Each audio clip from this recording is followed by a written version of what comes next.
Oh, good morning, good afternoon, good evening, and whatever the hell it is, wherever the hell you are on this beautiful planet.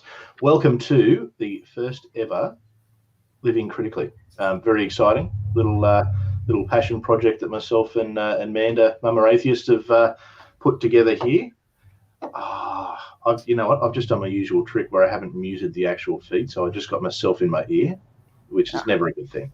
But I tend to do that. That's kind of my go-to thing. So. The first one of these is something we're very excited about, and we're very happy to have Mr. Aron Ra, someone who's got just a small to medium following within the community. One or two of you may have heard of him, so don't give the new guy a hard time, whatever you do. So first of all, Manda, good evening where you are. How are you? Yeah, good morning. I'm good. I'm, like you said, we've been working on this for a little bit, and we work together on a few things, so this is very exciting, and I'm so happy that for our first episode ever that Aron, you could come on. Thank you so much for doing this with us. My pleasure. And how are you this morning, Aron? Or this evening? Well, time zones, they confuse everyone. Yeah. I'm having some difficulty trying to get to use all my time productively. I'm taking online classes, and they've been taking a lot more of my time than I thought they would this semester. Mm-hmm. And I'm actually kind of glad that all of my travel had been canceled by the COVID-19 thing, because I would have just failed all my classes. If I was doing all that travel at the same time, there'd be no way. So no excuses now, yeah? Yeah. And then as soon as I'm done with this, I had some other projects leading up to this and finished my classwork for the week. Of course, it's Sunday. I should have been finished with my classwork by Thursday, but as I said, it's all taking way too much time. And then as soon as I'm done with this, I'm doing another video where I'm going to put a face on this guy. Excellent. Like when they use the clay and stuff, you're going to do that? Yes. I have a bunch of clay, and I'm going to be putting a face on him. This is a Neanderthal. This is a late Neanderthal from Gibraltar. So surprisingly, there were three ethnicities of Neanderthal for Western Asia, Southern Europe, and Western Europe, and they're all distinct from each other. And of course, all three of them collectively are distinct from us. You note that he has absolutely no forehead, or he has a forehead that is as thick as your index finger. Wow, really? And that's it. If you put eyebrows, going from eyebrow to the hairline, assuming that the hairline would be similar to ours, mm-hmm. that's less than an inch. I noticed the really prominent brow line too. Yeah, so that if there would be a forehead at all, which is kind of an amusing thought.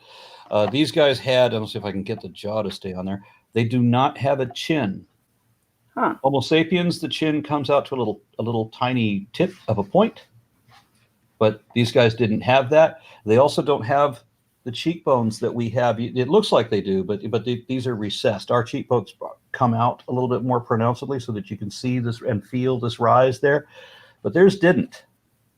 It slopes back. So one of the more amusing things is if you look at the nose here, remember that the bridge of our nose is, first of all, it's half this long, and it points down, whereas this points straight out.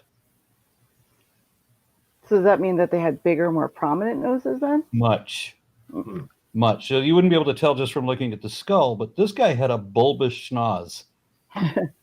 Yeah, usually when I see like artist renderings of different Neanderthal skulls or faces or whatever, the noses do seem a little bit more prominent. I've never actually seen the skull itself though. So the nasal cavity, you probably wouldn't know, be intimately familiar with this, but the nasal cavity is at least twice as wide as it is on a sapiens. Yeah, it looks a lot wider. It's a lot bigger.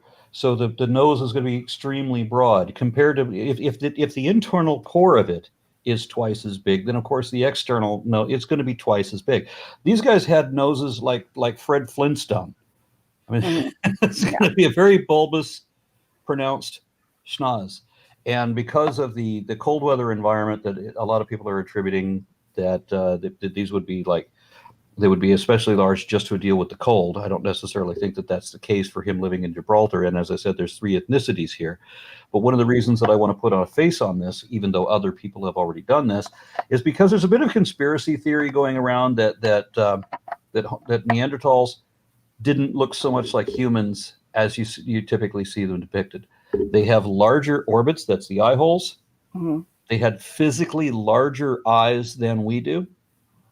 And very often they're seen as higher, not just that they have no forehead, but that the eyes are higher on the face than they are on humans. That though not so much this ethnicity. I think it's the northern European one that has it's a more pronounced, where the eyes are up here. It's kind of ridiculous, and then the face is relatively flat as opposed to this one.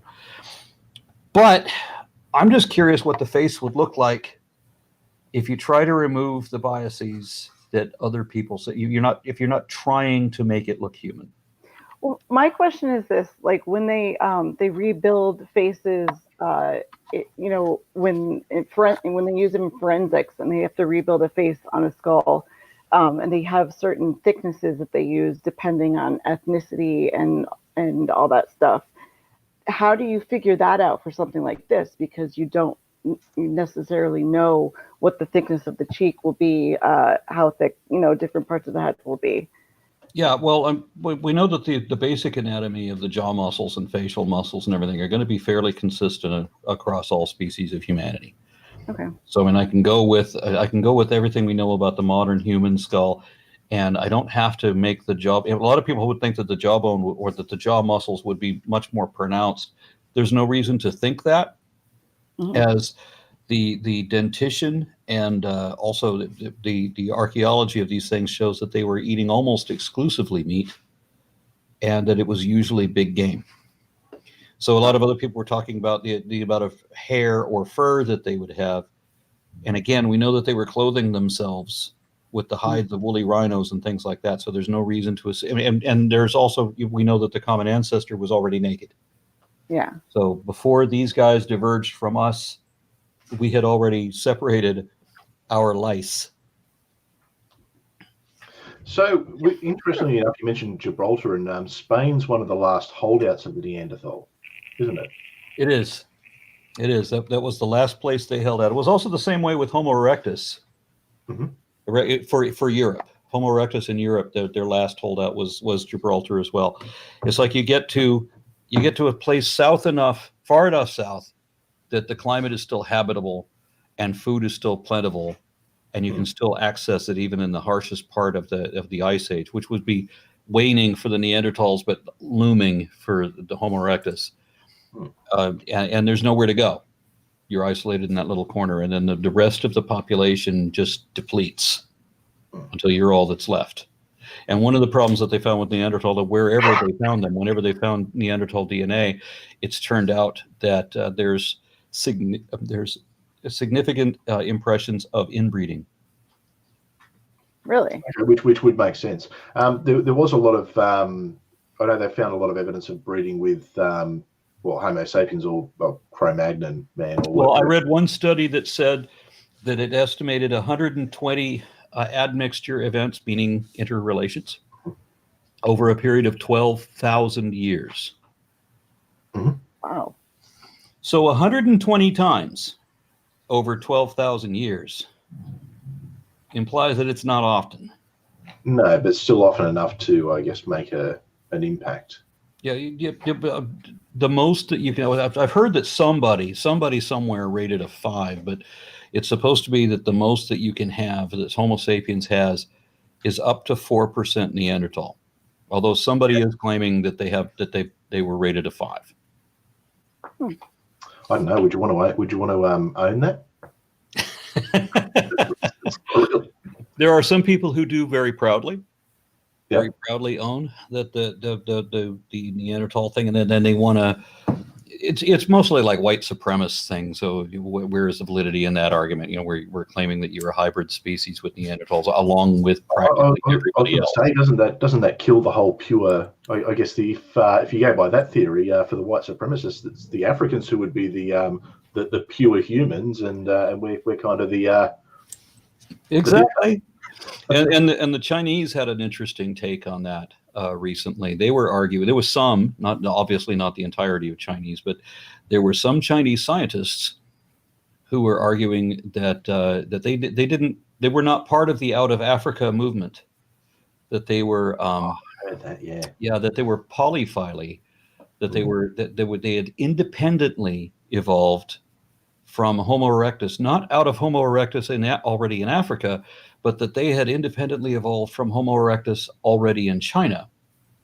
And of course, the genetic studies came back to say no. I find there's big issues in China at the moment with especially racism towards Africans. It's so that seems to be a bit of a cultural thing. That's I don't know. It's a bit odd actually, but.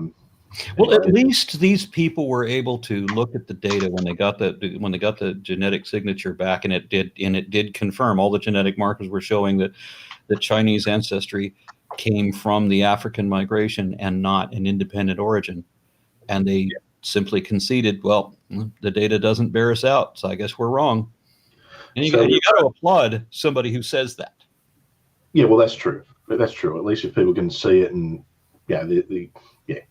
we've got a question in the chat from Gary Priestley, who's asked, noting the significant body of work to explore, where would you recommend starting for introducing young children to this early history? Well, I'm sadly, I keep referring people to videos that I've done only because I see a dearth of information on that.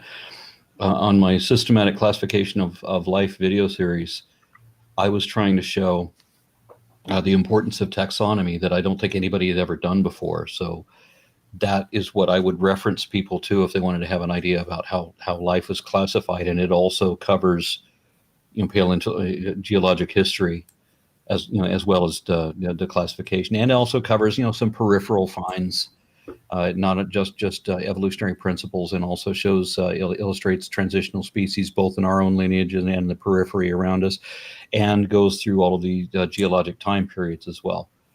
So I don't mean to blow my own horn, but the reason I created that series was because there wasn't one already that was explaining things that way.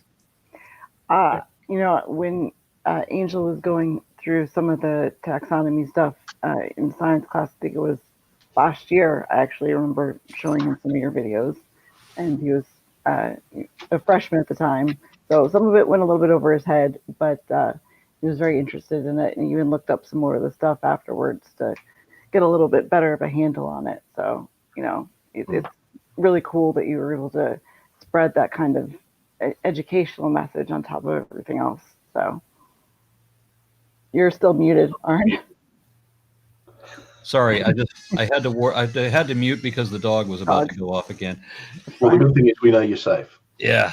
Well, anyway, I've had to make this series because although there are a lot of other educational series that I have enjoyed, I found huge issues with a lot of them. And one of my favorites was the Walking with Dinosaurs series, which then added Walking with Prehistoric Beasts and Walking with Monsters and a few others. And there's honestly large problems with every one of these documentaries.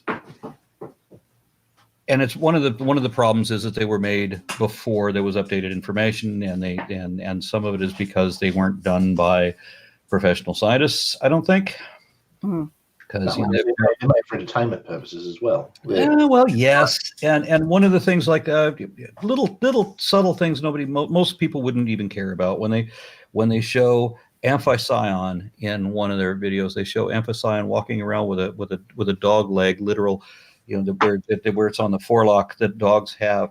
Amphision walked on its bare foot, like on its whole foot, plantigrade, not digigrade. Like they would walk like bears, not like dogs. And that was a principal distinction for that species. And so it irritated me that the animator neglected to put in the diagnostic way of recognizing that species. So he just made a dog. Yeah, really? So yeah, it's just a dog. It's not a bear dog if you don't put in the bear feature. Yeah. Speaking of bears, my friend Mr. Bear Atheist wants to know if you think there will be more subspecies found over time. That's his question. I'm sorry, to say that again?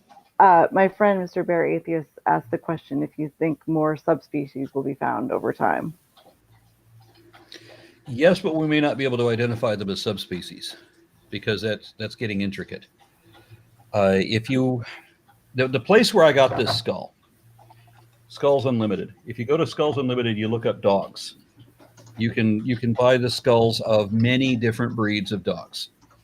And I put up a composite image that involved, I want to say, a couple dozen different dog skulls mixed with some other things, like hyenas and a lion and a bear and a few other things that were mixed in with all these dogs. And the bear is closer to some of the dog skulls than some of the dog skulls are to each other. Especially, I'm sure, the newer ones, right? Because the way that we've bred dog species into... So this is showing it. This is illustrating a thing where there's more diversity within groups than between groups in many cases. So you can have this explosion of diversity within Canis lupus familiaris, the domestic dog, that you don't see in Lycaon pictus, which is the African Cape wild dog, which was never a wolf.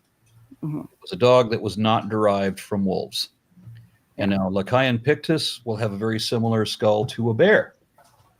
And they will have a very similar skull to some domestic dogs. But then you have like the Boston Terrier and the Chihuahua, and they just go fucking crazy. Those skulls don't look like a dog at all. No. Because we're in the modern day, we can look at the genetic ortholog. We know what these things are. But, excuse me, I have dogs all over me at the moment while I'm talking. Bothering me, making noise. Where was I going with this? Oh, if you found all these in fossil form, if you found a skeleton, if you found the skull of a Boston Terrier, you would not call that the same species as the Great Dane or the Dachshund or a Bloodhound or a Pit Bull. You would identify all of those as different species. We know that genetically, those were interfertile.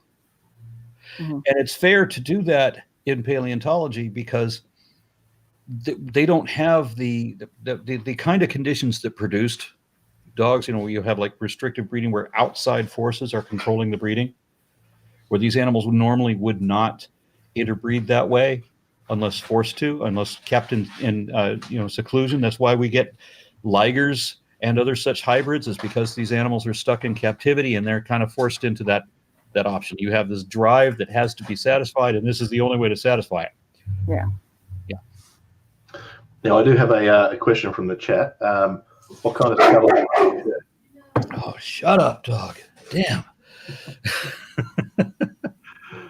Yeah, so we've got Julie was asking what kind of skull it is. Randy was asking what kind of skull it is on your shirt.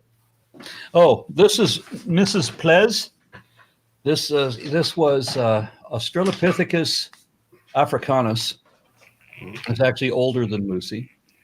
And what I find amusing about this skull is, of course, this is a picture of a fossil. These femurs are both they're pictures of different fossil femurs. And if you can see very closely, thank you. If you could look at it very closely, you could see numbers on them so that you can tell that they're fossils. But you have to look very closely to recognize that.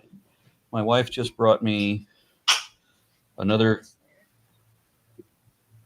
Giant Slayer, another craft beer. Say hi for me. Yep, they say hi. All right, so she says hi back. I've got the remnants of my colonial pale ale, so that's if you get the chance, that's definitely one to try. Yeah, I don't do pale ales. I pretty much only do imperial stouts now. Like right now, I'm drinking my favorite full-grown scallywag, and that's part of the full-grown man series. This is the full bourbon barrel-aged full-grown man. Okay. And it's 12 point. No, this is 13.0% alcohol by volume. Oh, okay. Yeah. That'll do the job for you. Yeah, drink a 6-pack of that and you're done. Just sounds like a Friday night in Australia. Or a Friday morning for me. A Friday morning for you, yeah. Except I'm the lightweight who is like a beer and a half in, and I'm already. Well, hang on. In all fairness, you've been bringing pina coladas into the. I had beer this week. You did have beer this week. Very proud of you, actually. Oh yeah, I was answering the question. That's what I was talking about. I was talking about this thing. So this is Australopithecus africanus, and what is amusing about this design, and I came up with this. You can buy this shirt. The reason I came up with this design is because people recognize it as the Jolly Roger, and in this configuration, they fully accept that it's human. Good It's point. only when they realize that it's a fossil that they hit that stumbling block where they're supposed to deny what they already admitted. Yeah, that's true. That's very brilliant. So I guess that brings me up to a point I did want to raise with you. How do you do it with people like Kent Hovind? I mean, obviously, I think your series with him was certainly something that probably a lot of us have seen. Obviously, the garbage that he puts out, which has got no basis in science, I thought you were more than patient with him. How do you tolerate it? Well, I don't tolerate him. He inspired me. It was his grotesque dishonesty back around Y2K was one of the things that motivated me to become his opposite. Wow. And so I was delighted when somebody finally offered me a chance to debate him. It's like I'd been gunning for him for decades. I never ever thought I'd hear the day where Aron Ra said that Kent Hovind inspired him, but you heard it here first. You know somebody's gonna clip that, right? And Inspired by onto it so fucking hard. It's just the lies that he tells are so overt. For example, back around Y2K or back in the late 1990s, he said of Neanderthals, that, but mind you, we found hundreds of Neanderthal men, women, and children and their DNA, right? But what HOVIND said about them back in the day was that it was just one old man, a regular old human Homo sapiens man with rickets. Really? That's how HOVIND dismissed this entire race of people. And how I'm sure the way he would dismiss Denisovans, since we don't know their physical morphology. We have very little, we have scant physical remains for Denisovans. We discovered them through their DNA. There was a finger bone. I think it was this part of a finger that was found in a cave in where was it? I forget where the Denisova cave is, but anyway, they found this finger bone and they found the DNA, and it was not Neanderthal and it wasn't Homo sapiens. It was something else. It was something distinctly something else.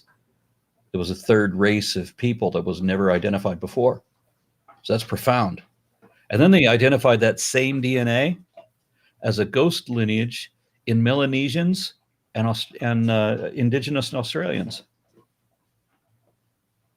So now so their DNA is markedly different from other human DNA in that it's got this ghost lineage in it, which also matches that finger bone found in Asia, which means that there was an Indonesian group for which we still have no fossil finds that intermingled with those people that were migrating into New Guinea and Australia. I forget what the name of that collective is called. I'm glad I already took the test on that part. So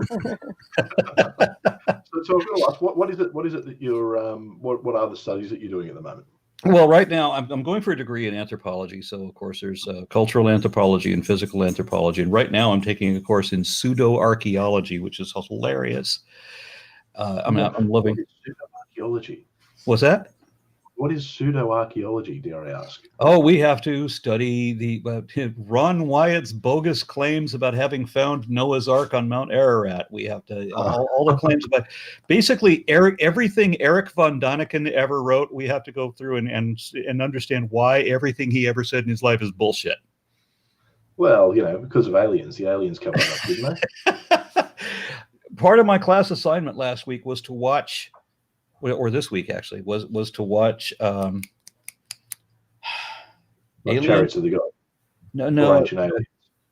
You know the Aliens meme guy with the guy crazy hair? He says, I'm not saying it's aliens. Ancient Aliens. Ancient Aliens. Yes, I'd never seen a single episode of that.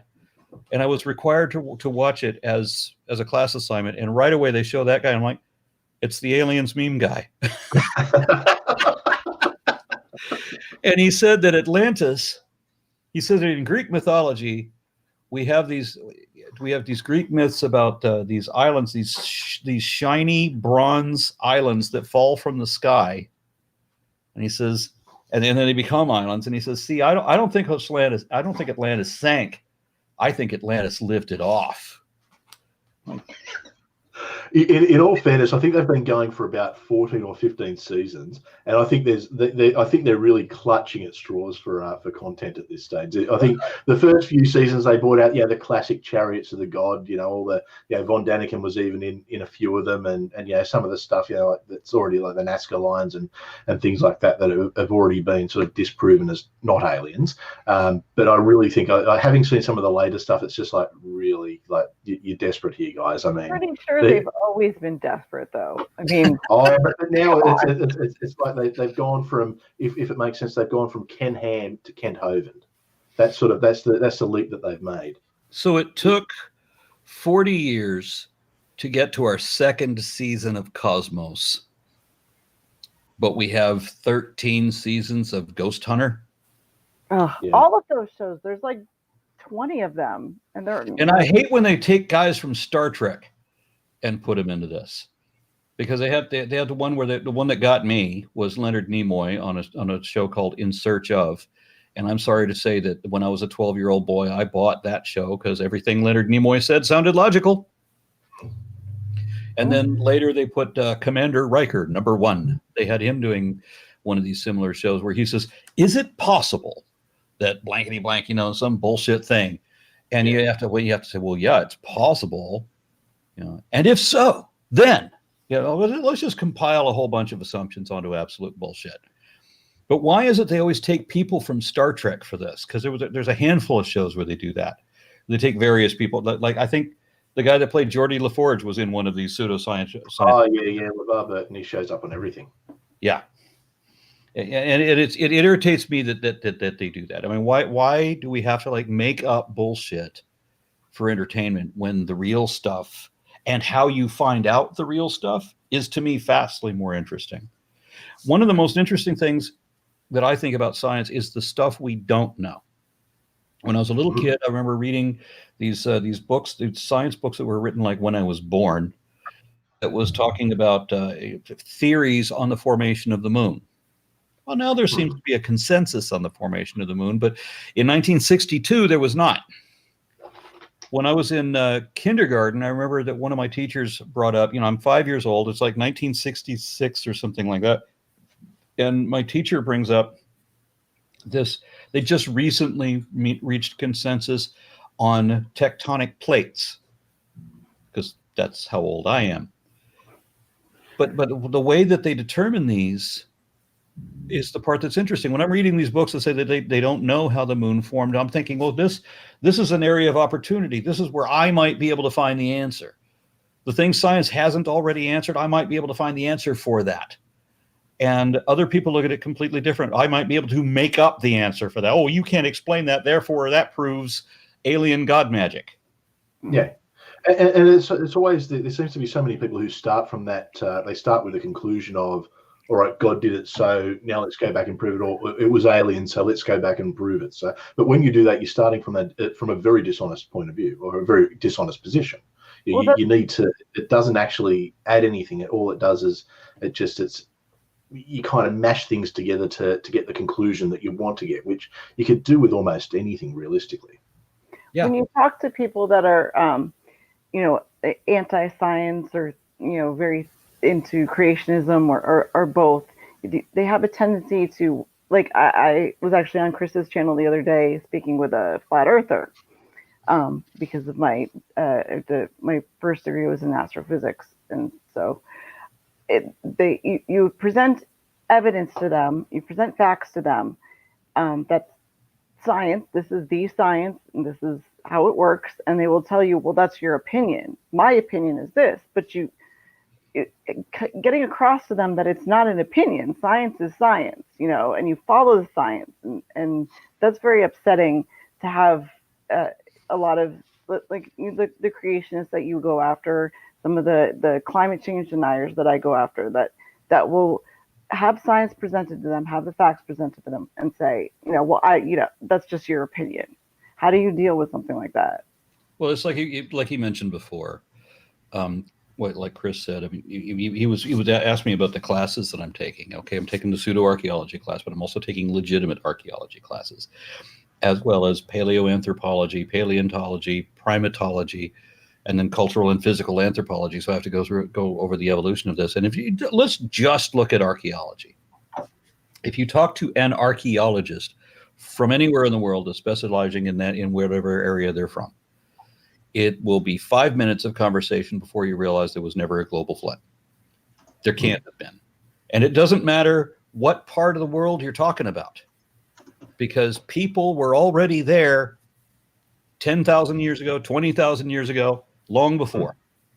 And it was the same people. So when you can find DNA in some, ancient human bone in South America, for example, you run the genetic tests on it, and it turns out that that's a direct ancestor of the people who are still living there now. Mm-hmm. Except that person was there 15,000 years ago.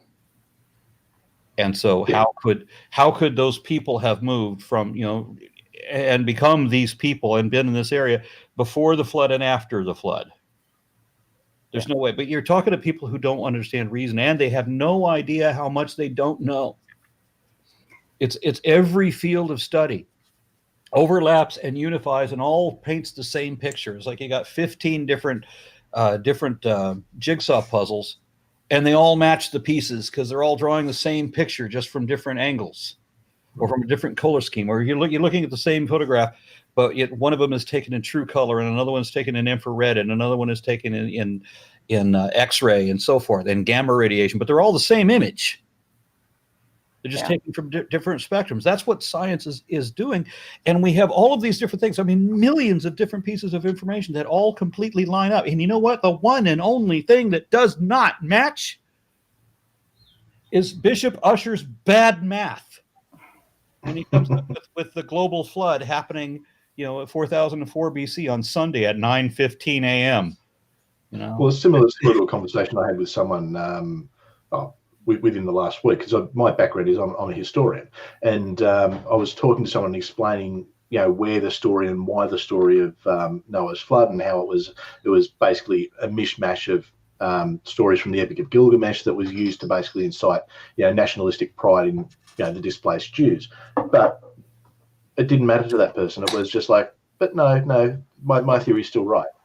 My theory's still right. The flood still happened. It's like, but there's no evidence. You're talking to people who cannot concede any error, no matter how obvious. No. So I was talking to somebody right in front of their face. I was talking to somebody about prophecies and how many different prophecies there are in the Bible that have failed. Now, there's one that succeeded only because it was artificially forced into success. It was arbitrary. It was arbitrarily decided that they were going to do something. They were going to go to great measures to fulfill this one prophecy. But all these others have failed. And one of the more dramatic failures among them was Ezekiel talking about how at the hands of Nebuchadnezzar, he was going to take over Egypt, and it was going to be such a complete victory that there would be a 40-year period during the reign of Nebuchadnezzar too, where not man nor beast would trod through the entirety of Egypt for 40 years. There would be a period of 40 years during the time of Nebuchadnezzar II and the reign of Pharaoh where nobody lives in Egypt. No man, no animal lives in Egypt for 40 years.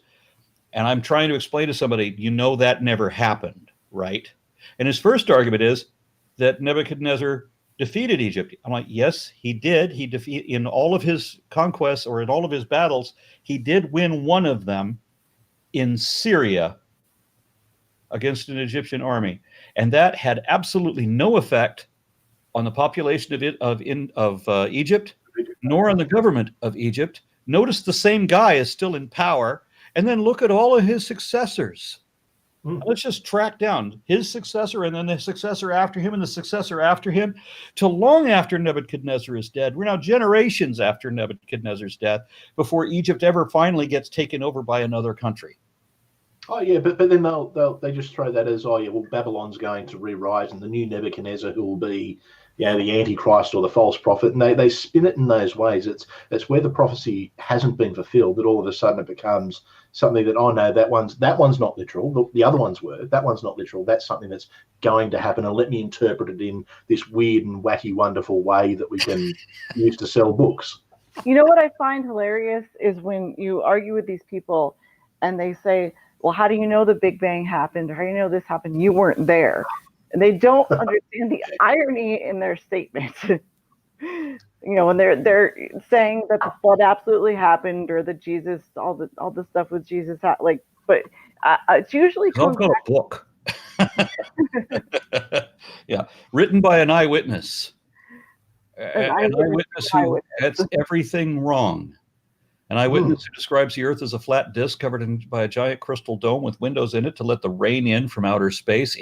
Inside this dome, the sun and the moon are both the same size. They're both lights, and of course we know that one of them is not a light, but they're both the same size as each other, both smaller than the earth and bigger than all the stars, because the ignorant, bigoted, superstitious savages who wrote this and then pretended to speak for God didn't know that the sun was another star or that the earth was one of many planets. They thought that the planet Venus was Hillel ben Shahar, grandson of El, son of Shahar, who was also named twin brother of, just like the dawn and the dusk. So in their astronomy, you see Venus, the morning star, the light bringer, always fades into oblivion when the sun rises. And so you get this astronomic tale where they talk about how Hillel tries to usurp his father, Shalim, the dusk, or Shahar, I'm sorry, Shahar, but then El rises and he diminishes. And so why are you fallen from the heavens, oh light bringer, son of the dawn?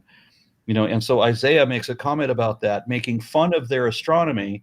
And so that is misinterpreted to be an actual battle between the devil, which Isaiah had never heard of the devil. No. That character didn't yet exist. So if you could bring Isaiah into a TARDIS and bring him forward in time, he would not know what the fuck these people are talking about. Who or what is the devil? He wasn't talking about that. He was talking about their astronomy. Mm-hmm. And the other one that Matthew cites as a fulfilled prophecy of Isaiah, saying that a virgin will give birth to a child. One, it was a mistranslation. He said a maiden, not a virgin. And he was talking about some other woman he impregnated himself, and the kid died 700 years before the time attributed to Jesus. And the whole prophecy was supposed to be that by the time that this kid is old enough to choose honey over curds, you will know that your enemies are no longer a threat. And that prophecy still failed, not just because the kid is not Jesus, is just any old kid who tries to learn the difference between honey and curds, but because the enemies did raid and wiped everyone out and killed everybody. So the prophecy failed every way that it possibly could fail in Matthew, when whoever wrote Matthew obviously hadn't read or understood Isaiah. But you'll never get a Christian to admit to that, because it was written in prophetic language. So it can mean two different mutually exclusive things at the same time. Hang on, you're surely not suggesting that the Bible's inaccurate?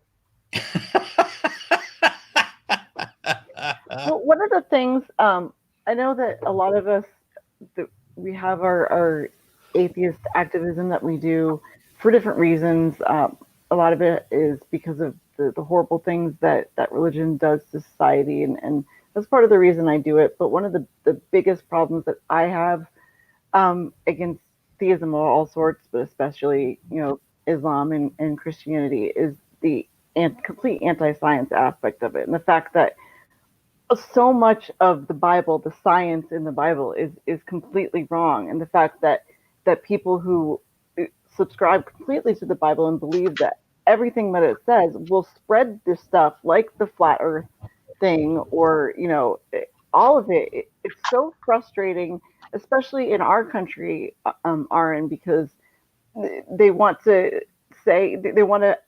in Texas, I think, and some of the southern states want to be able to teach our kids evolution, but also creationism. Yeah, what's the go with wanting to teach creation in schools? Like, how the hell does that happen in a modern Western nation?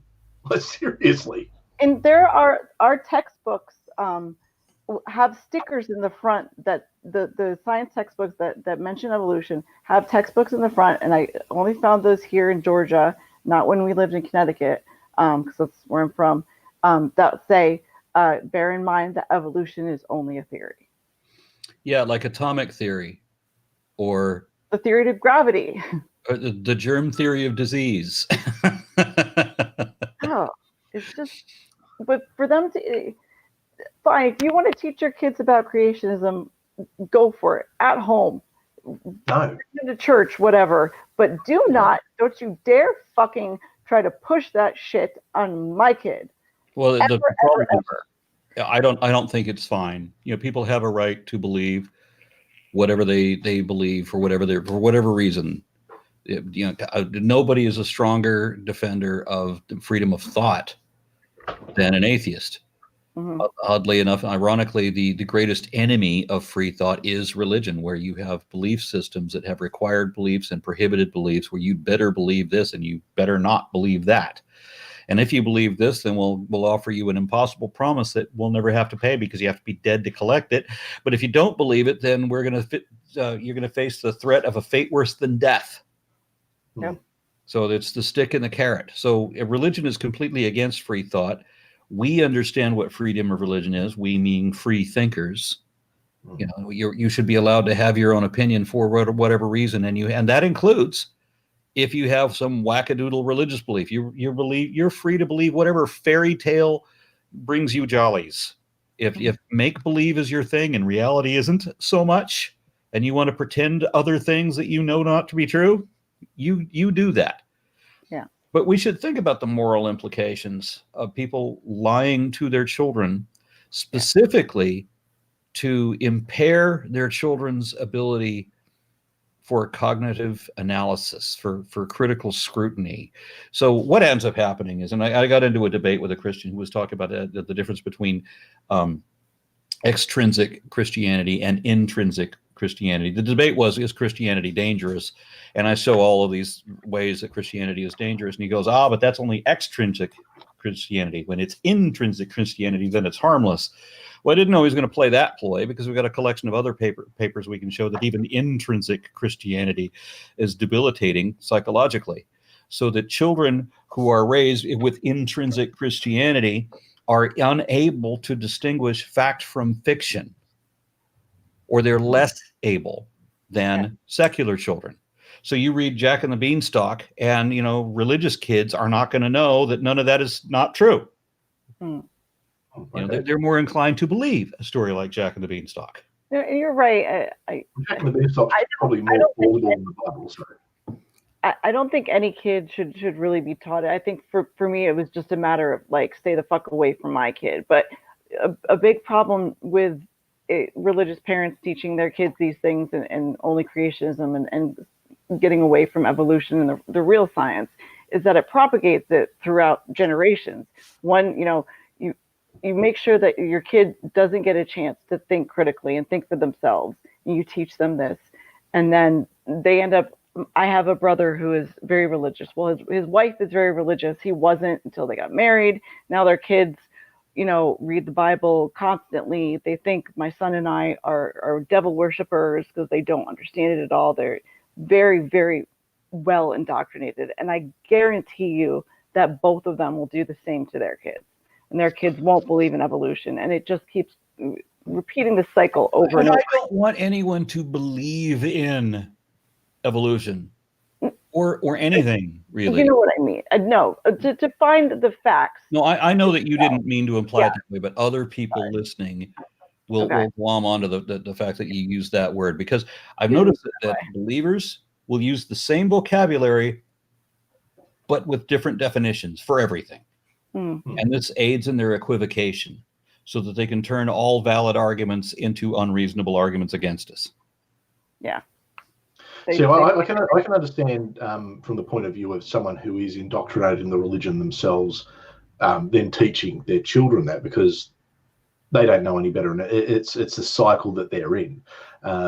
But certainly, I think where they're then trying to force that belief onto other people, and that's a problem that I guess is a little bit foreign to me, because, well, I mean, Ken Ham tried to do all that kind of stuff here, and he was so successful, he went to the other side of the planet. So, we don't have that issue here that I know that certainly, having spoken to many Americans over the last year or so, is such a huge issue there. But then at the same time, you've got they don't want they don't want things taught to their children. They don't want evolution taught to their children because they say it's against their beliefs. But then they want to force creationism on everyone else.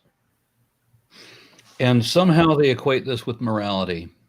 I mean, all of the religious arguments for justification are kind of lost on me because none of them make any sense. I've often said that every logical fallacy has been used as an argument for God, and every argument for God is a logical fallacy.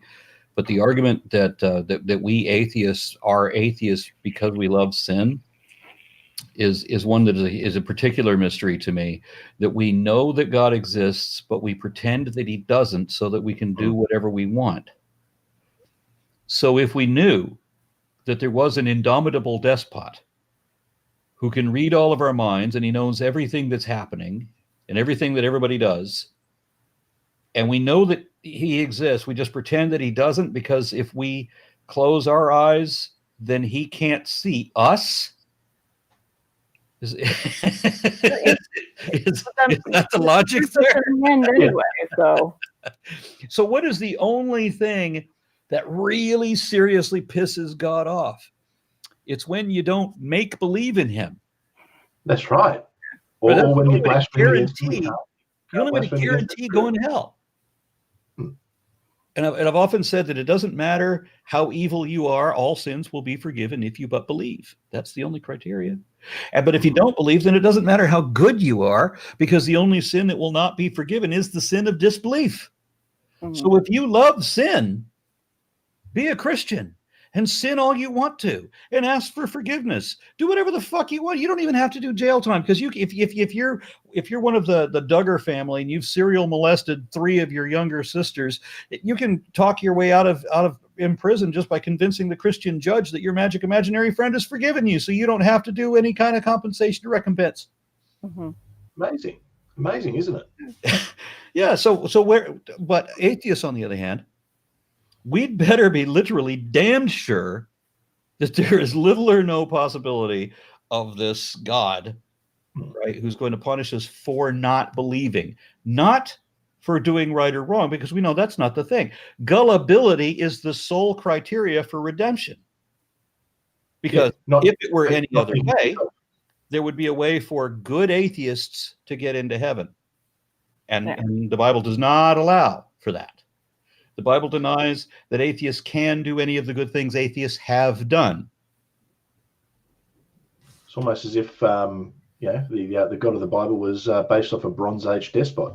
But the thing is, so this God of theirs who made this vast universe. I mean, and I understand that when they wrote the Bible, they had no idea how big it really was. But this entire Earth, with every single species of flora and fauna, and all the people that have ever lived or died on this planet, not to mention the animals as well, cares that this one single individual, believes in him and worships him. I mean,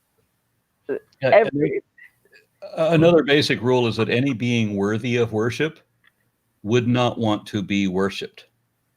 Yeah. No. And the reality is, and I've had this conversation with the occasional Christian who tries to bring me back into the fold.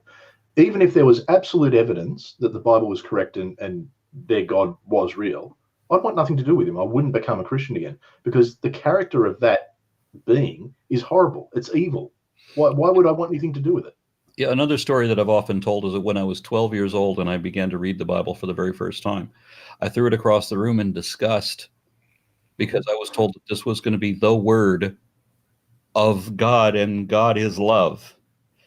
And if I read the Bible, then I'm going to read the wisdom of this all-knowing being of love. And all I got was racism, sexism, and horrible atrocities being justified because my God hates you and loves us. God has chosen people, and everybody else is just enemies to be squashed and killed because they're not Jewish. Yeah, of all the thousands and millions of gods that are out there, it just happened to be the god of the desert tribe of the Hebrews that happened to be the one right one. So I'm a 12-year-old boy, and I'm doing exactly as it says in Matthew, I think 10, where it says not to be like the hypocrites who go out and pray where they can be seen, but to pray in the privacy of your own room. And so I offer up a prayer audibly, out loud. I'm just looking at the walls where the ceiling meets the two walls of my room, just trying to focus and pretend that there's a God there listening. And I believed that there was a God there listening at the time because I was 12. And so I offered a prayer that, God needed to explain himself. God had to either justify all of this horrible, insane stupidity being attributed to him, or he needed to show me that the Bible got him all wrong. And I can say that prayer has been answered because for the rest of my life, I've seen nothing but evidence that the people who wrote the Bible had no fucking idea what they were talking about ever. And that's why they got everything wrong. So if there was a God, if there really was a God, the Bible is no better authority on him than the Bhagavad Gita. Exactly. One of the stories that really has always bugged me, especially since becoming a parent, was, Abraham bringing his son up the hill. Is Abraham right? I got the name. Yeah. Names are hard for me sometimes. Yeah. It's an Abrahamic religion. Yeah. Bringing his kid up the hill, and he makes the poor kid carry all the stuff he's going to use to sacrifice his son, and brings him up there. But then at the last minute, God tells him not to. And I argue this point with Christians, and they will tell me that they would absolutely do it. That if God asked them to sacrifice their kid, they would do it. And I've just and I don't think I stopped. I don't know if I really ever believed in God, to be honest with you. I was raised Catholic, but I discovered myself as an atheist when I was around 15. But even if I did believe in Jesus and God, I don't think that I could do that to my kid, nor could I forgive a God that would ask me to do that. It doesn't matter. In all fairness, I've seen you some mornings after you've had arguments with your son, so I don't know if I quite believe that. Yeah, and it doesn't matter that God came out later and said, "JK, just kidding." Yeah. Right? I'm an omniscient being who knows everybody's mind and can see the future, and I wanted to test your faith. Even though I knew what you'd do. Because that makes sense, right? That's just one of myriad contradictions. So the whole purpose of make-believe is to get you completely invested in the make-believe. It's only real if you really, really, really believe it hard enough. Now, how do you believe anything hard enough? You have to lie to yourself until you believe it. Make it, fake it till you make it. That's what the make-believe is all about. Believe really, really hard. And so sometimes you have to really commit yourself. You have to either threaten the life of your own kid, or, as it says in Exodus 34, the fourth commandment, rewritten in Exodus 34, is that you have to bring your firstborn son to sacrifice on the altar to God. And Ezekiel goes back and says that people were understanding it that way and were actually killing their children over this. Right? So, Christians will say that nobody understood it that way. Well, no, Ezekiel says they were. And Ezekiel says, as speaking for God, he says that God created these commandments that people could not follow just so that he could horrify them and cause them to do these terrible things to themselves because God is a dick. Yeah. And I forgot where I was going with that. We'll just leave it at that. Well, by the way, Chris, see, if my son's a teenager, if I want to kill him, it's going to be my idea, though. I'm not going to do it because God. Oh, yeah, that was the other thing I was going to say.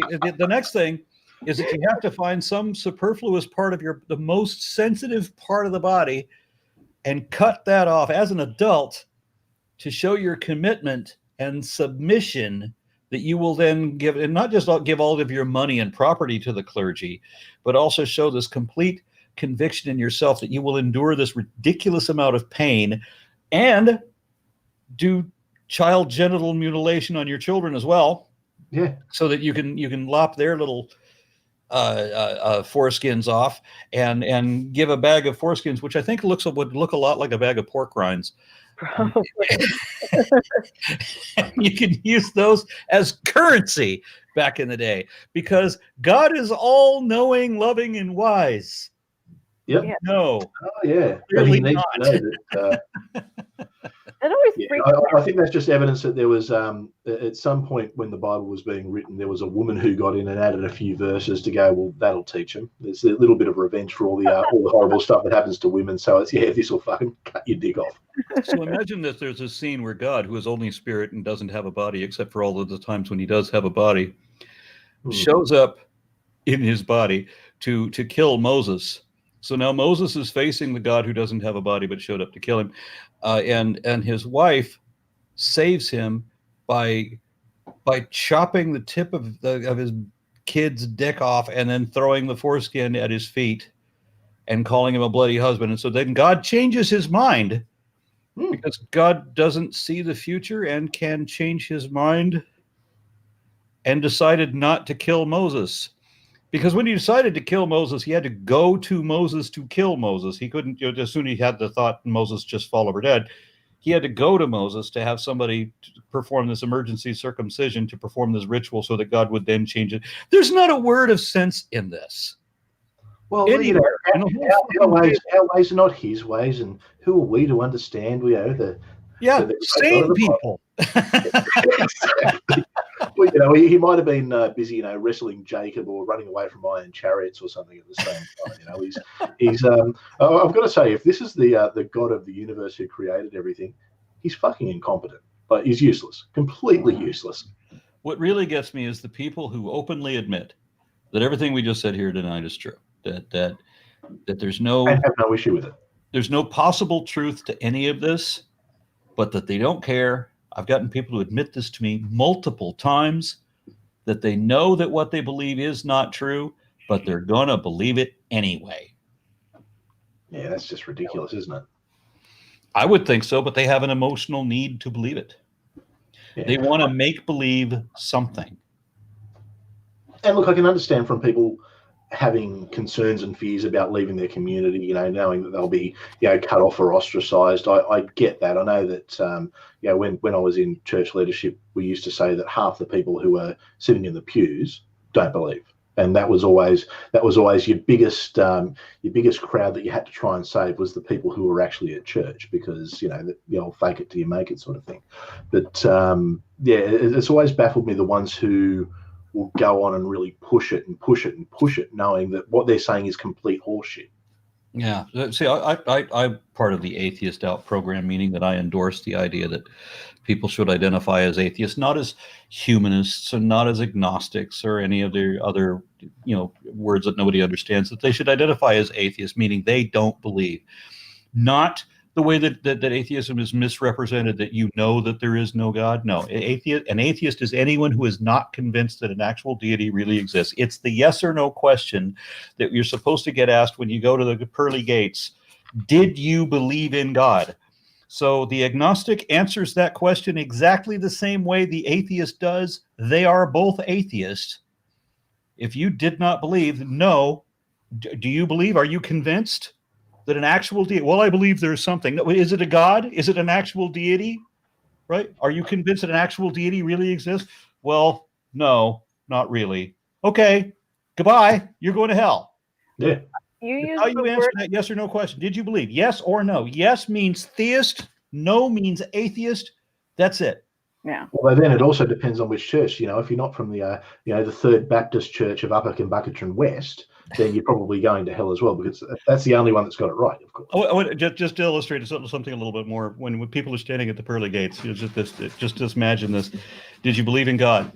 Well, I don't know. If you don't know, then you don't believe. Yeah.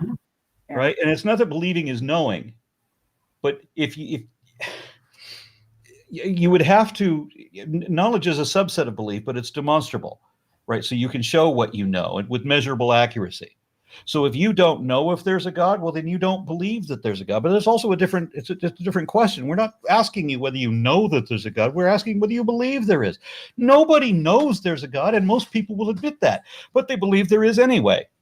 But they will tell you, and like my mother, who, she's Catholic, the Irish Catholic side of my family, will absolutely tell you that she knows there. And I know that they don't, but she will say, I know there is a God. She has also told me that she hates atheism as well, just hates it. And you use the word epistivist, okay? How does that differ from just plain old atheism? Epistivist is somebody that rejects faith as the most dishonest position it is possible to have. Well, some epistivists may just reject faith as being an unreliable way to truth. For me, any belief that requires faith should be rejected for that reason, because it is auto-deceptive and inherently deceptive. And it is the most dishonest position, because it's being convinced of something that is not evidently true, and then refusing to admit when you're wrong. So the only way you could make that more dishonest is to become an apologist. Oh, yeah. So one thing I guess I was curious about. Obviously, everyone knows who Aron Ra, the atheist activist, is. Who are you when you're not doing this? I'm always doing this. I'm serious. I am. I don't understand how my friends Seth Andrews and Matt Dillahunty have managed to find time for video games. And maybe it's because they're not also taking online college courses. But honestly, before I started doing the online college thing, I was still already always doing this. I never had time for video games. Not only do I not have time for video games, it's a sacrifice if my wife wants to have a movie night. Mm-hmm. Because I can't find the time. Wow. And there's always something going on. There's always some reason that we have to be somewhere or do something. And I mean, like, things happen in the house. I mean, like in the last month or so, my water heater exploded. I had a plumbing problem. I had to fix myself in the backyard. I mean, constantly having to go back and forth to the hardware store. I mean, we have these everyday life occurrences that we have to take care of. And I'm no different than anybody else. But when I don't have time for hobbies. I don't have time for, like, people asking me all the time, like, what TV shows should I catch up on? Fuck if I know. I haven't seen a TV show. That's funny, because I actually do a show on this channel every week. I talk about a TV show. So, I have that one. It's been years. It's been years. So what drives you? What drives you then to do what you do? Because it's obviously it's something that's engulfing your life. You've got a lot of passion for it, but why? Well, thank you. And it's something that I got into an argument with a Christian very recently, where he said that most atheists tell him that the reason that they're so against his religion is because the religion is harmful. But I said something new and different. I said that it's false. I'm not really. No atheist has ever told you that their problem with it is false. That's the reason it's harmful. Yeah, is because it's false.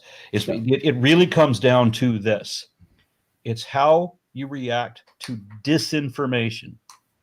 Do you accept and believe things that are not evidently true? Or do you need some actual reason? Does it matter to you whether it's true before you believe it? I will consider any possibility as long as you can show me that it is a possibility. Yeah. But I'm going to say, okay, well, maybe it is and maybe it isn't. To specifically fight against things that we know are facts, that we have proof for, just because you believe in this and because your Bible says this. I mean, I think to me, that makes it the most dishonest. Now, I don't want to put people into two stark categories, because we know that we're only talking about extremes and that people compartmentalize, and there's different avenues in your life. But I mean, I could say that there are people who have a desperate emotional need to believe, and people who only have a desire to understand and want to improve their understanding. And those people, myself, the information has to be accurate. I want to understand the way things really are, not the way I want them to be. Yeah. So I need to make sure that I'm not being fooled. I need to make sure that I want to make sure that I had never believed something that is not true. Mm-hmm. I will only believe things that are so overwhelmingly supported by evidence that it would be perverse to deny it anymore.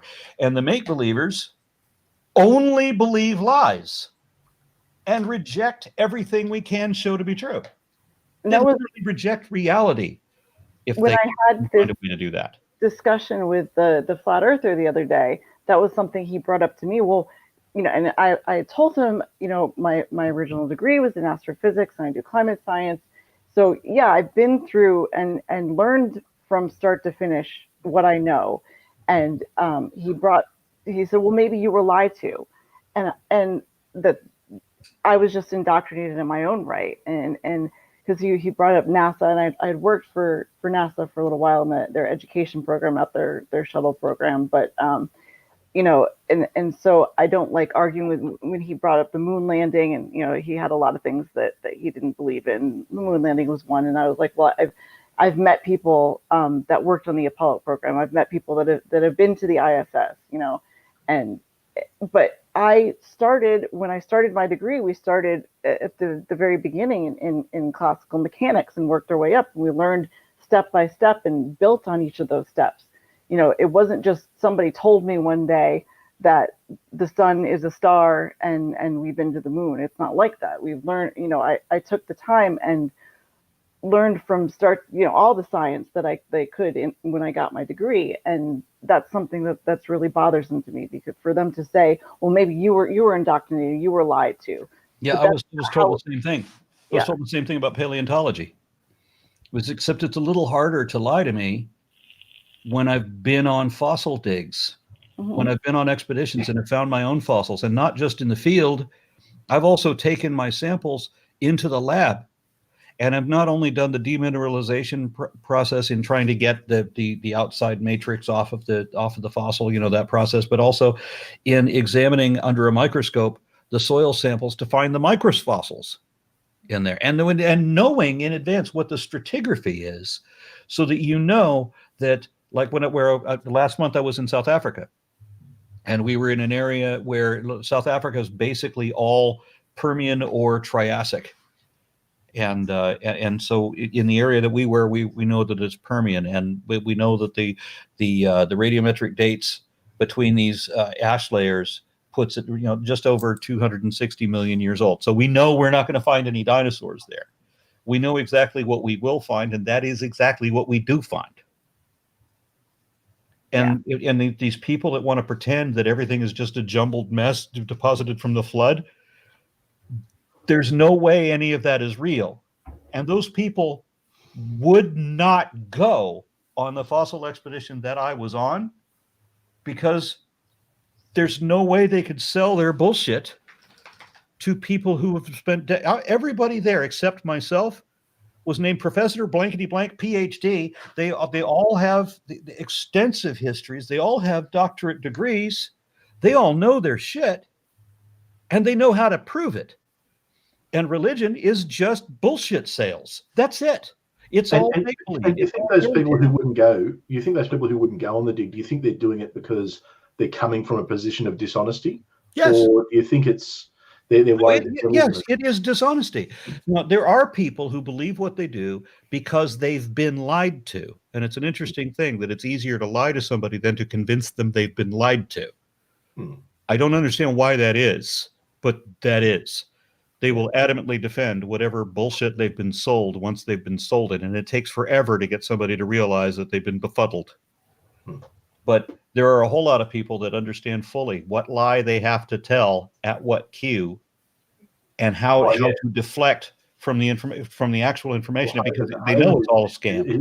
HOVIND's a classic example of that. There is no way that guy believes the shit that comes out of his mouth. No, he's fantastically stupid. I mean, I've never encountered anybody like him. I mean, he's bewildering. Now, he knows that he's full of shit. He knows that he's a liar, but he's too damn stupid to understand why. Because I've tried to explain shit to him that he can't get. Simple concepts children could understand. He doesn't. And it's not just because he's willfully ignorant that he does not want to understand. He's too damn dumb to understand if he wanted to. This is why I would love to see this. I want Jeranism, the flat earther Jeranism, to debate Kent Hovind on the shape of the earth. I would love to see that. Because Jeranism, that'd be good. Jeranism, if I remember correctly, is not a Christian, but is a God believer, I think. I think I remember that right.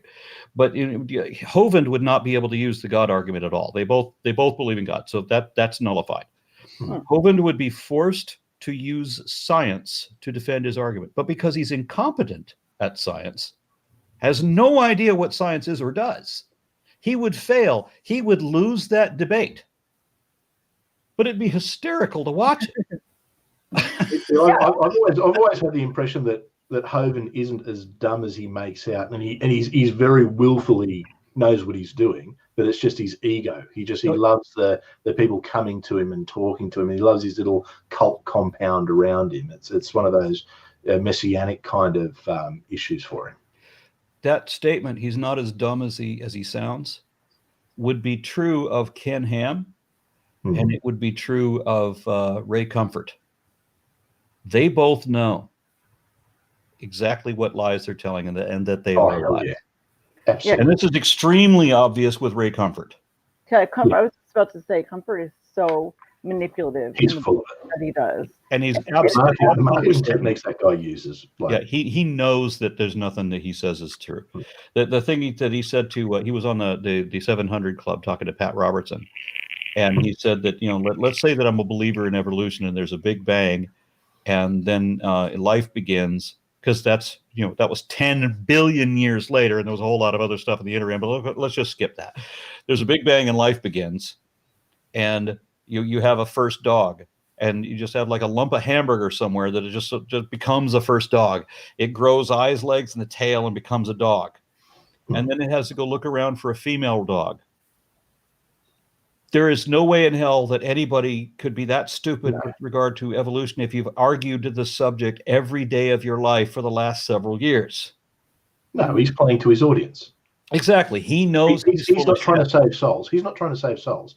He's trying to get people to. He's trying to earn his $4 million for his 2-floor mansion in Malibu. Yeah, exactly right. Yeah. Now Hovind is a similar shyster who is completely dishonest. Obviously, he was convicted for all 58 counts of various types of fraud. He lost every appeal. He didn't get one appeal, so all 58 counts stuck. But he's still pretending that none of that ever happened.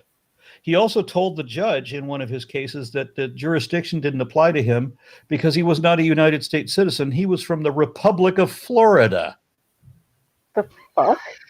He did not. Yeah, I remember that. Yeah, no, I remember hearing that. So he tried to gaslight the court system, because if you make believe hard enough, then you can make reality bend to your will, I guess. So maybe that's what he was trying to do. What cracks me up is but Hovind he's an extreme narcissist, every bit as bad as Trump. He has a debilitating mental condition. This is why Hovind's entire family have disavowed him and taken away his firstborn child because of medical neglect, where Hovind refused to get medical care, and the result was permanent damage. Wow. Hovind is the one with the dinosaur park, right? Yes, which he runs by slave labor. Does he really? Yeah. Oh, okay. Yeah. No, I think I've heard something. So he has slaves come in and do this. Obviously they're volunteer, right? Oh, yeah. They're not paid. No.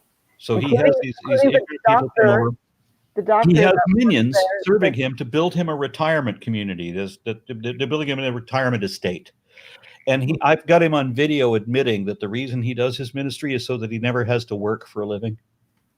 Shit. Yeah, that wouldn't surprise me. He knew he was being recorded when he said that. Yeah, but his ego would allow that. And his followers wouldn't care. That's the problem. I mean, they're that blinded. It always cracks me up whenever he says that he doesn't want his tax dollars paying for evolution to be taught in school. I think there's a certain irony there that he's worried about his tax dollars. Yeah, well, we can guarantee your tax dollars are not going. Well, Definitely guaranteed. of tax dollars and these horrible parks that are built, Aron, you've done the Ark. You've gone and protested the Ark encounter. How many times have you done that? 3 times, I think, so far. And my plan was that in July again, that on our anniversary, which was, I think, on the 7th of July, that we would be up there again. I don't know, because everything is, Well, the next, I mean, I'm not that far. It's in the next state over. So I would love to be able to join you the next time you do that, because I've thought about doing it myself. That place makes me so angry. And that Ken Ham was given hundreds of millions of dollars to do nothing but lie to people. And he has nothing to do but lie to people. And he's established this huge fortune that people just gave him. Yeah. On behalf of Australia, I just want to take this opportunity to apologise right now. But I just want to make it very, very clear. Unfortunately, we have a no returns policy. Brilliantly put, sir. And when I did my tour of Australia for the Unholy Trinity Down Under, we received apologies from every place that we spoke. And Seth Andrews only went to 3 cities. Matt and I did 4. So we were in Melbourne, which I absolutely love Melbourne, by the way. It's one of my favorite cities. Can I just say, props to you for saying that correctly. Melbourne. Well, I've been there a couple of times. Well, the amount of times we hear Melbourne and Brisbane, it's just like, oh. Yeah, well, as long as you don't call me Aaron, then I'll make sure not to call it Melbourne. Done deal. But yeah, I absolutely love Melbourne, just to death. And we were in Brisbane and Sydney and Perth. And in every one of those venues, we got apologies from the audience. It was brilliant. Oh, sorry. Well, it is our national shame, I guess. Yeah. We have a lot of that in America, including our president. So it's fine. Yeah, I have a lot of British friends. You gave the world Kent Hovind. I have a lot of British friends, and in the last couple of months, a number of them have said, have complained to me about Trump. I'm like, no. You're no longer in this privileged superior position now that you've elected fucking Boris Johnson. You're right down there where we are now. Yeah. And he even looks like him. He speaks like him. He looks like it. Yeah. No, he doesn't.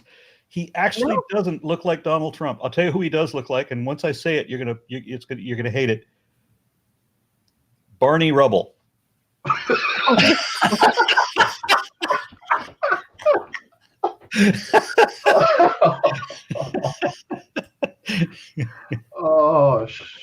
not going to get that out of my head. They did a Flintstones movie a while back where Barney Rubble was played by one of the Baldwins.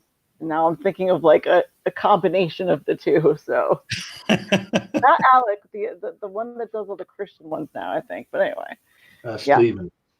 Yeah, Stephen. That's it. There's always one in every family that goes nutty Christian, isn't there? I remember watching a Flintstones movie. There was a live-action Flintstones movie. And I remember watching it because it had Halle Berry. It was her premiere performance. Really? And I remember watching that saying, I will watch every movie she's ever in. And then you saw Catwoman. Yeah, I saw most of Catwoman. I saw right up to the point where it's a weird thing. You talk about people's fetishes. You have people that declare themselves to be ass men or butt men or leg men or whatever. Apparently, I'm a hair guy. Okay. I watched Catwoman, and I was absolutely loving her. Oh my gosh, she's so fucking gorgeous! And then she cut her hair, and that's when I turned the movie off. I feel you probably did. You did yourself a favor, trust me. I actually had somebody ask me today to ask you what conditioner you use. So I've mentioned this a couple of times. I use shampoo that was designed for horses. Oh, is it the mane and tail one? Okay, I gotcha. Sorry. Like, I'm sure you get asked a lot, which you said you do. So, but Not as much as I used to, because I'm 57 now, and I've noticed that my hair is 1.5 feet shorter than it used to be 10 years ago. Yeah. My hair was a lot longer up until like 3 months ago. I had my mother. I was like, "Can you just trim a couple inches off?" Because I don't really get haircuts. I just trim the dry edges off, and she took a fucking foot off. So Yeah, well, mine just disappeared on its own. So, I mean, I'm not going to talk about haircuts going on anymore. Chris usually looks much better than this, but this he fucked it up trying to fix it during the being stuck at home. So. I tell everybody that everybody's hair is 2 feet too short. Yeah, see, I don't know how if Chris would look good with the really long hair though, but it was a little bit longer, and everybody looks better. See, this is why I've got this barber called Sam that I go and see. He's fantastic. He speaks about 2 words of English, which is yes and no, and it's fantastic. Every time I go and see him, it's all sorted. Because we're in lockdown here, we decided that we would try and do it ourselves, and never again. I'm just going to kind of let it grow out until the end of lockdown now. So the longer it is, the longer it's been going on, because it wasn't a good look for me. Thankfully, the last few weeks things have started to grow back, so it's we're getting there slowly. All right. Okay. Does this look? I don't know if you can see it. Does that look familiar to you, Aron? Oh yes, that's G-Man's cat. Tell us that story, how the cat ended up, because I've heard this sort of like bits and pieces a couple times, but it won't come out if I tell it now, it won't come out right. So I'm gonna leave that one. Okay, fine.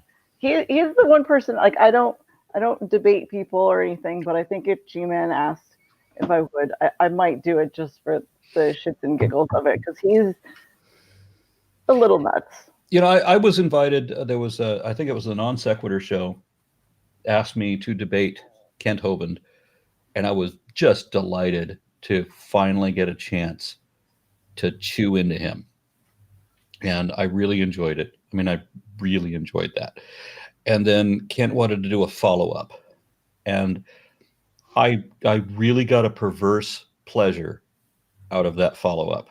That was so good. I mean, it was so good for me. But it seems like you really, really enjoyed it. Do you feel it? So far, just to be clear, we've learned that Kent HOVIND was your inspiration, and you have perverse pleasures that surround him. So this is a good stream. Yeah.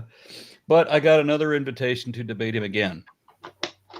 And I said, I don't remember the organization that was asking me to do this, but I said, as much fun as I would have, and I promise you that I and others would have a lot of fun with this, he doesn't deserve it.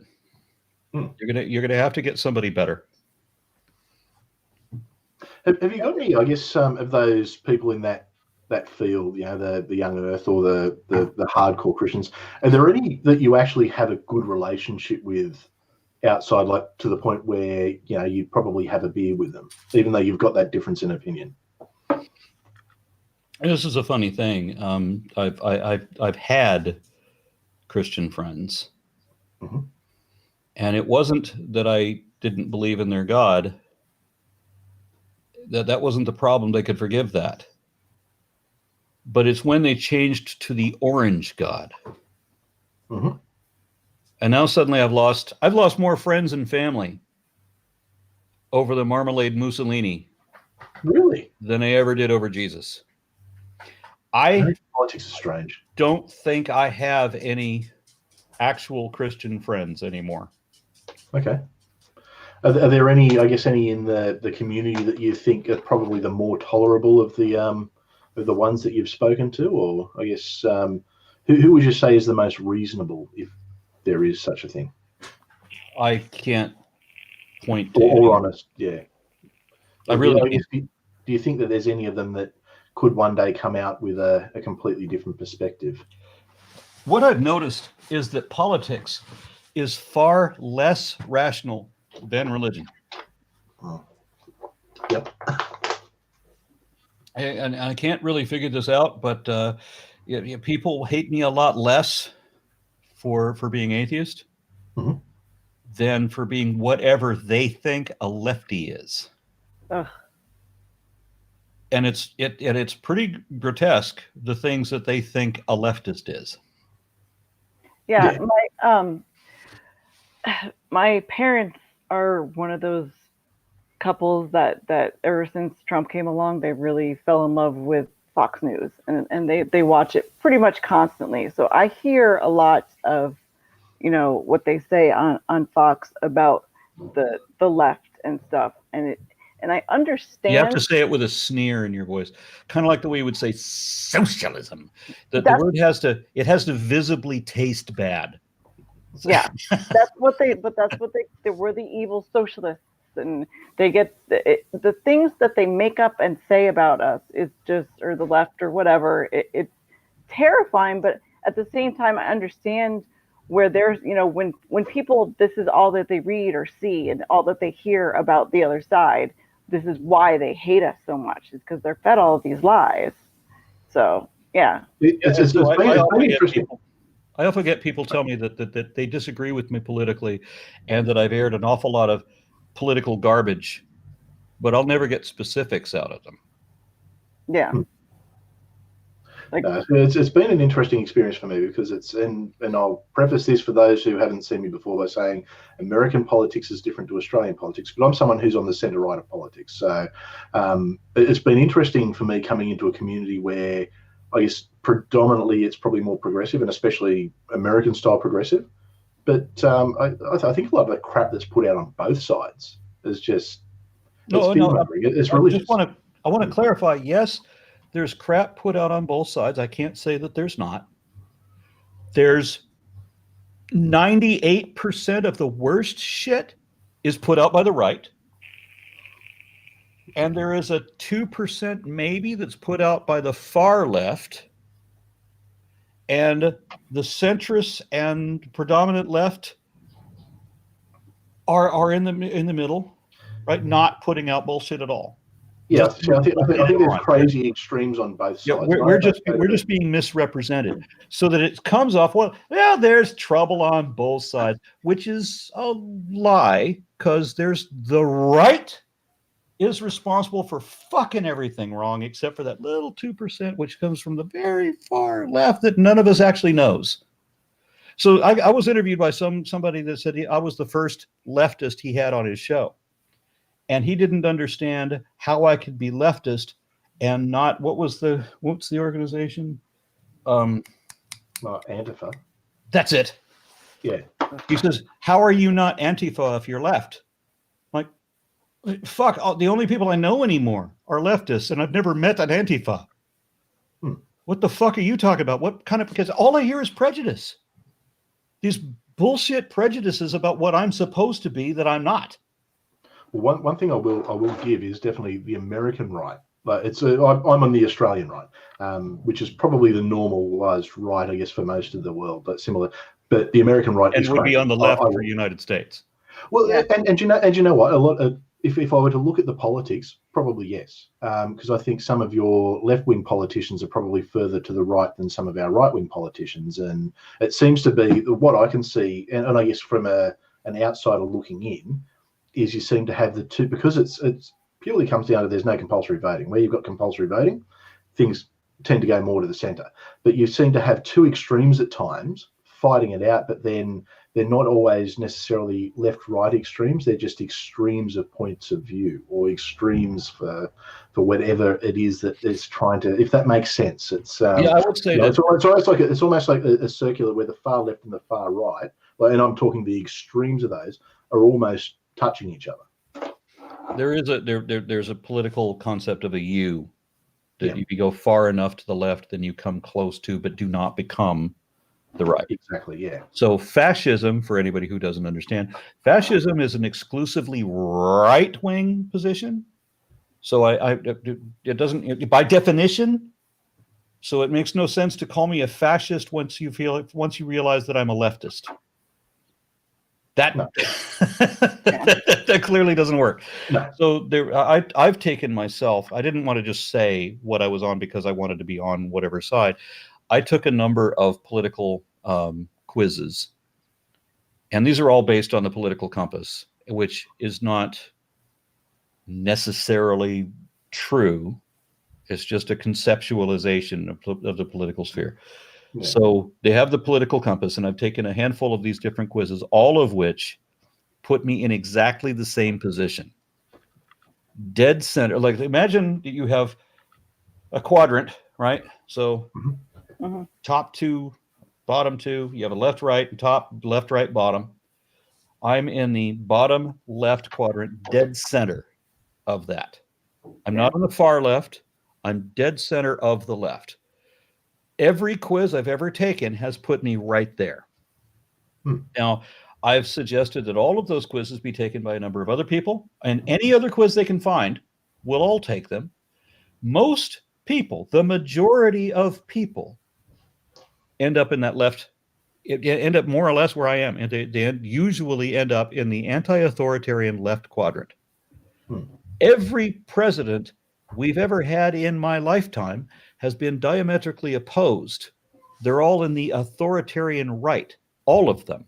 And that means Hillary and Obama and Biden. Well, I realize that two of them were never presidents, but Trump and all of them, the Democrats, Republicans, both. Noam Chomsky, who is exactly where I am in the political compass, says that America has one political party with two right wings, Republican and Democrat. Yeah, I buy into that. It's Hillary would have been considered right wing over here. With some left wing talking points, probably more than anything. But, and that's the best. That's the best you would get is left wing talking points. Yeah. We haven't had, apart from Bernie Sanders and Elizabeth Warren, we haven't had a left wing politician. Oh yeah, and definitely you look at someone like a Bernie, he is left wing. Yeah, but then you see the establishment wants to basically throw him out. I mean, what the Democrats have done is they've basically handed Trump 4 more years. It's insane. It's absolutely insane. The Democratic pundits were on public TV arguing, how do we stop Bernie? Yeah. So how can you be? And this is the 2020 election, not the 2016 election. They were doing the same thing as 2016. How do we stop the progressive from taking over when we want our corporatocracy? Yeah, exactly. They're on public TV announcing that we need to stop this candidate. Do we need to stop Buttigieg? Do we need to stop Klobuchar? No, we only need to stop Bernie because he's the only one that's a threat. Yeah, but the Democratic Party isn't a true left-wing party. That's true. Not even close. I mean, the fact that as a standard, universal health care, I mean, that's right-wing thing, universal health care in most of the world. It transcends politics. It's a human right. But for your left-wing party not to actually be pushing that as a standard, non-negotiable, baffles me. That Bernie comes out and says it and they call him extreme. I mean, it's a human right everywhere else in the world. Everywhere else in the world, yes. And so that's the frustrating thing to me is that I can't. I was very right wing once when I was a young man. When I didn't know what right and left wing were. I was strong, good looking, arrogant, self centered, and so I was right wing. I thought of everything in dichotomies. In simple divisions, good and bad, black or white, right or wrong. And that's what that whole thing is. It's when you start understanding nuance, and you find yourself moving slightly more leftwards. And the thing that I think puts me in the left category more than anything else is that I value human rights, legitimate human rights, over corporate profits. Yeah, see that's something that's definitely an anomaly in US politics as well. It's the corporatization of your politics it's literally politics is one of the things I'm studying at the moment and looking at the American system as opposed to everywhere else in the world. Yeah, I love America. I think America's a great country. Far out, you guys. It's only through talking to Americans over the last couple of years that I realize how many problems you've got in that country. But legitimately. We could go on and on about the politics of it, but we've been here.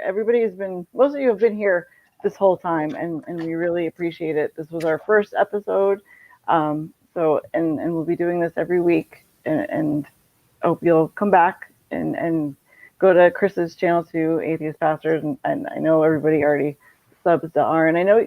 So you talked about building the skull up. Is there anything else that you've got coming up, Aron, that you want to talk to us about before we head off? How old is the skull, incidentally? When's it dated to? Oh, that's one thing I didn't look up. I should probably do that. Because it is from Gibraltar, I would imagine that it's probably right toward the end. And that would be roughly around 30,000 years ago. Mm-hmm. And the reason that I'm doing this is because I just want to see for myself. People are claiming that there's a conspiracy or that there's a controversy over how Homo neanderthalensis is rendered. And the only credence I can give this is that when they hire actors to play Neanderthals, there's one thing that makeup can't hide. It's that the size of our forehead, the jutting cheekbones, the chin, the size of our eyes. These things are not going to change when you put an actor in makeup. The only thing you can do for that guy is to give him a bigger nose. Yeah. And so I'm going to have some fun rendering this face to see how it turns out. And I am going to follow the anatomy as best as I can, because I want to be legitimate. I'm not, I don't have an anthropology degree yet, but I think I've had some skill in art and I understand anatomy, and I think it'll be a fair representation. Mm-hmm. I will have to do a little bit of research on the shape of the nose, which I'm going to be doing just before I jump into this, which is going to be momentarily. So that'll be probably the next video that I come up with is where I'm putting a face on this guy. So you're going to do like stop motion of showing each and every step of the way, or I expect to do a time lapse. Or time lapse, yeah. Yeah, I'll open with an explanation of what I'm doing, and then the assemblage, and then I'll see where we're going to go from there. That's fun. Thanks for sharing that with us and letting us know. I'm very excited for that. But, we all love your videos, so don't exactly have to talk you up that much. So, we know how much you love Aron. Thank you very, very much.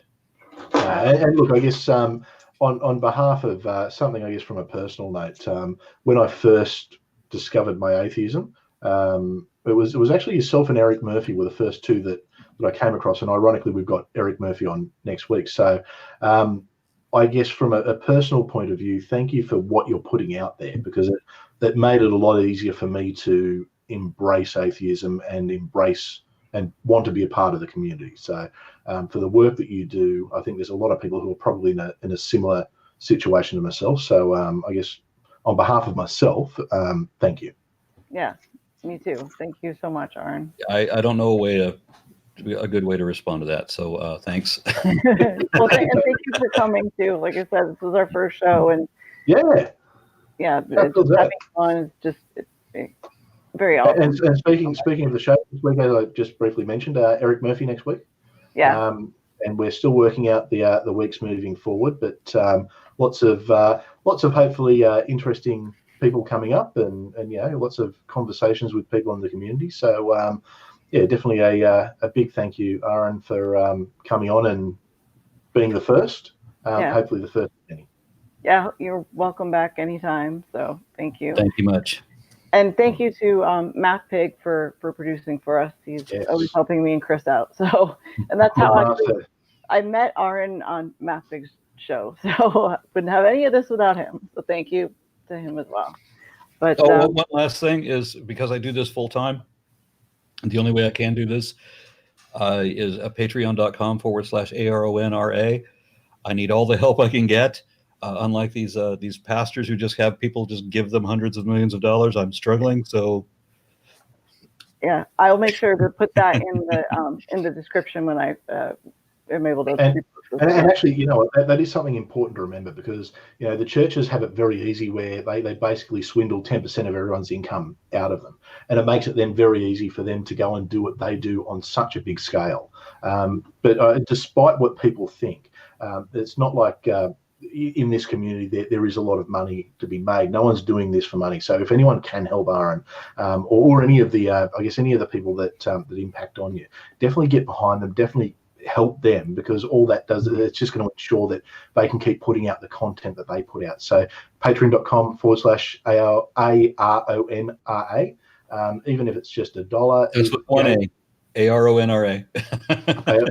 There we are. So usually this is what happens when it's a tongue twister in the morning and I've had too many coffees. I start to trip over my words. But look, make sure, if you can, please do support the people that support our community, because it's the only way that we're ever going to be able to compete against religion, is to be able to have good content creators who can put out that content themselves. So I would definitely encourage everyone to do that. And yes, I did used to do tithing talks at a church. So yeah, I'm now going to use that for good.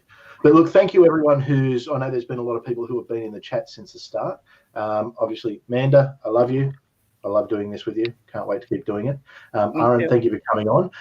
Everyone who has been there, who is watching it now, and everyone who is watching it in the future, thank you for coming along and enjoying the journey, and have a wonderful day wherever you are. Thank you. Think critically, everybody. Bye.